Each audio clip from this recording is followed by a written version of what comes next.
Hello बच्चों, let's read the question. The question says which of the following statements are correct. Okay, तो delta first statement में कि delta G अगर negative है तो then the reaction is spontaneous and the proceed in the forward direction. और second statement है कि delta G अगर पॉजिटिव है तो रिएक्शन इज नॉन स्पॉन्टेनियस. और थर्ड है delta G is zero then reaction is at equilibrium. Okay, तो सबसे पहले अपन देखते हैं इस क्वेश्चन का की कॉन्सेप्ट. इसका क्या देखेंगे अपन सबसे पहले की कॉन्सेप्ट. और इस क्वेश्चन का की कॉन्सेप्ट क्या होगा? इस क्वेश्चन की कॉन्सेप्ट होगा Gibbs free energy. Gibbs free energy, ठीक है, जो होता है अपना delta G. Okay, Gibbs free energy.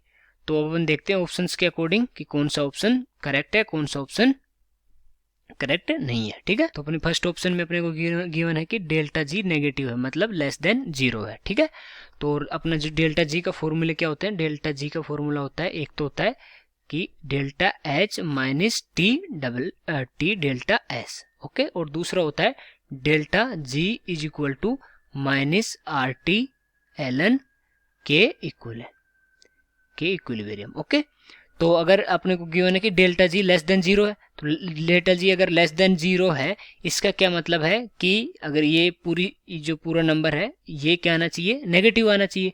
और इसमें नेगेटिव पहले से है, तो ये जो नंबर है ये जो ग्रेटर देन जीरो आना चाहिए. जो ये नंबर है अपना ये ग्रेटर देन जीरो आना चाहिए. ठीक है, तो ये ग्रेटर देन जीरो कैसे आएगा? आर तो अपना जो पहले से ग्रेटर देन जीरो होता है क्योंकि इसकी वैल्यू होती है पॉजिटिव में, और जो अपना टी है ये भी ग्रेटर देन जीरो होता है. तो जो अपना एल एन के इक्विवेलेंट के इक्विलिब्रियम है ये ग्रेटर देन जीरो आना चाहिए. और ये ग्रेटर देन जीरो कब आएगा?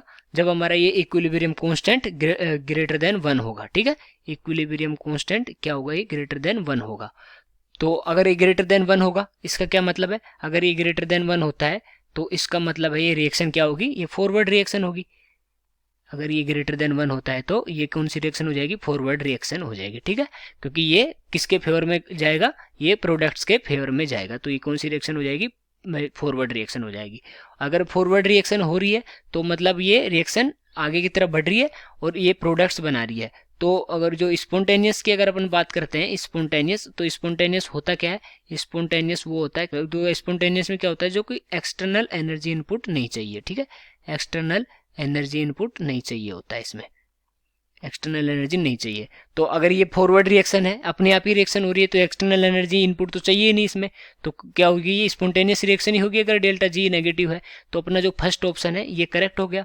अगर सेकंड को देखेंगे अगर डेल्टा जी अगर पॉजिटिव है तो रिएक्शन इज नॉन स्पॉन्टेनियस. अगर डेल्टा जी नेगेटिव था तो अगर स्पॉन्टेनियस थी तो डेल्टा जी पॉजिटिव होगा तो नॉन स्पॉन्टेनियस होगी. क्योंकि अगर जो अपना डेल्टा जी है अगर ये ग्रेटर देन जीरो है तो ये वैल्यू क्या होनी चाहिए? ये वैल्यू नेगेटिव होनी चाहिए. और उसका मतलब है कि ये रिएक्शन ये के जो इक्विलिब्रियम है या इक्विलिब्रियम कांस्टेंट है ये लेस देन वन होगा. और लेस देन वन होगा इसका मतलब है ये रिएक्शन कौन सी हो जाएगी?